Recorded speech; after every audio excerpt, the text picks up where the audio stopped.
దోషరహితం స్వజనానురాగం, వైరాగ్య శాంతి నిలయం గిరిజా సహాయం అని విశ్వనాథాష్టకం వివరిస్తున్నది బహుశా సార్నాథ్ వంటి క్షేత్రం గురించేనని భావించవచ్చు.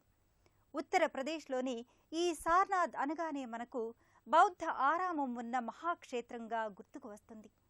రాగద్వేషాలకు అతీతంగా వైరాగ్య శాంతి నిలయంగా భాసిల్లే ఈ సార్నాథ్ పరమశివుని బావమరిది సారంగనాథేశ్వరుడు కొలువైన అపురూప ఆలయమున్న శైవక్షేత్రం కూడా. నేటి తీర్థయాత్రలో వారణాసికి కేవలం 10 కిలోమీటర్ల సమీపంలో ఉన్న సార్నాథ్ క్షేత్ర శ్రీ సారంగనాథ మందిరాన్ని వీక్షిద్దాం.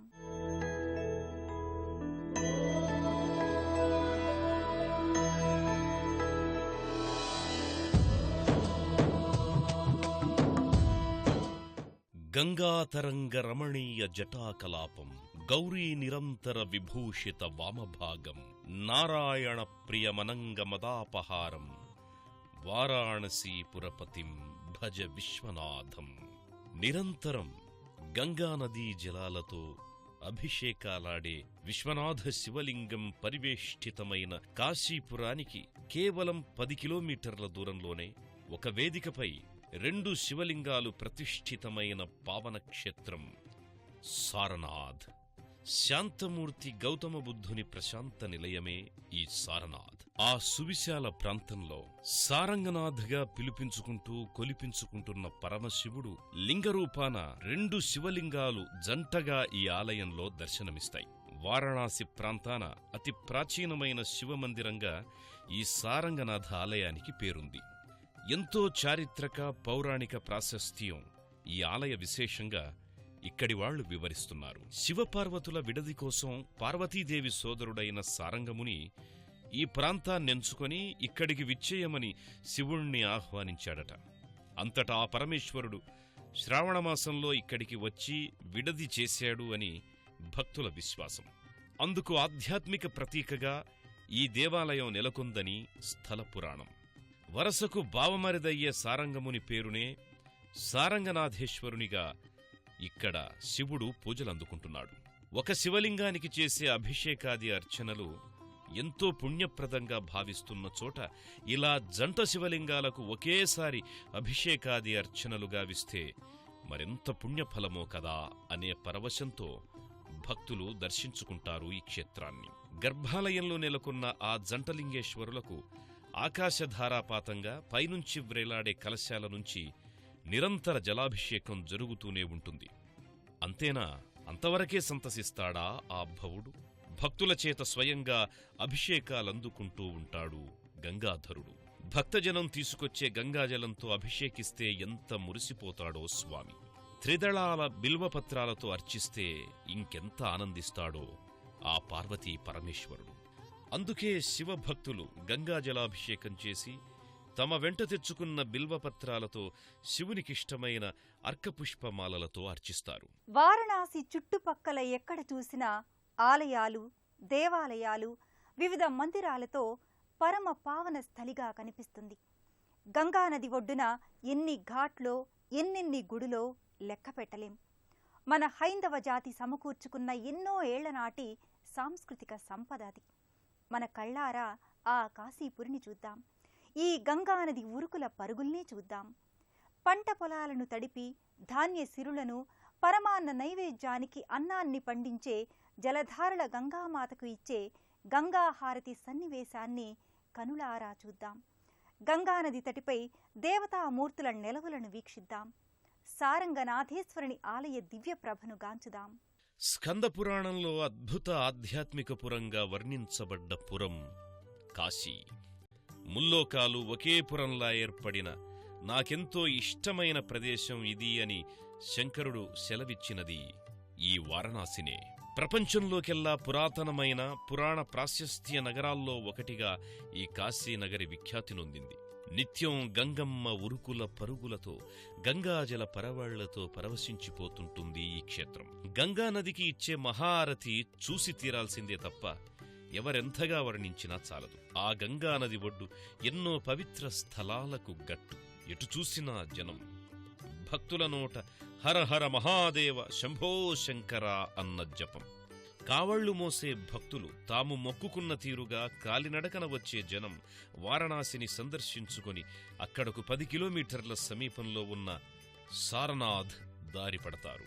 శివశంభో శివశంభో శంభో శంకర మహాదేవ అని స్తుతించుకుంటూ ఈ క్షేత్రానికి తరలివస్తారు. అల్లంత దూరం నుంచే ఆలయ గోపురం కనపడి సారంగనాథేశ్వరుడు అదుగో అక్కడే ఉన్నాడు, గుడి మరెంతో దూరంలో లేదు, దగ్గరకొచ్చేశాము అనిపిస్తుంది.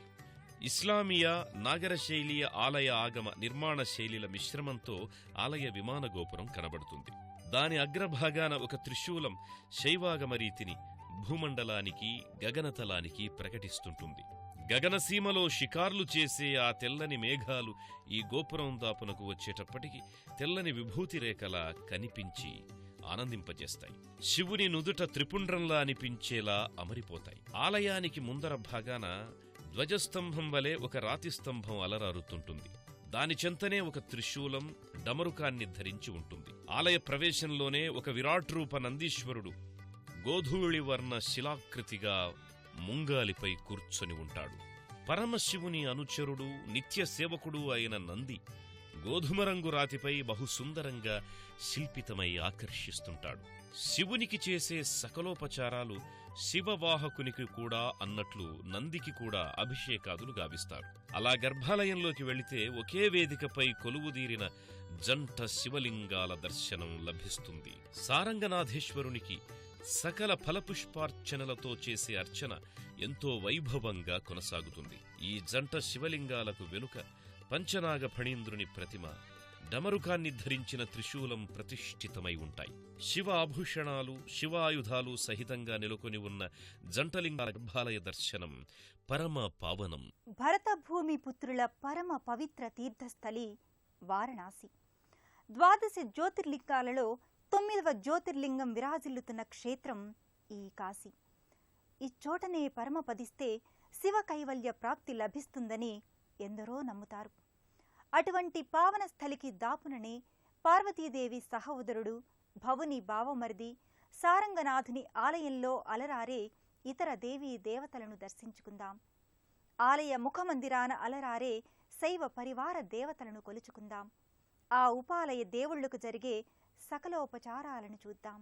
శివుడెక్కడ ఉంటే అక్కడ శివ పరివారం కూడా నెలకొని ఉంటుంది. శైవారామంలో వైష్ణవమూర్తులు ఉండడం అరుదైనప్పటికీ ఈ వారణాసి పరిసర ఆలయాల్లో సర్వసాధారణమై విరాజిల్లుతున్నాయి.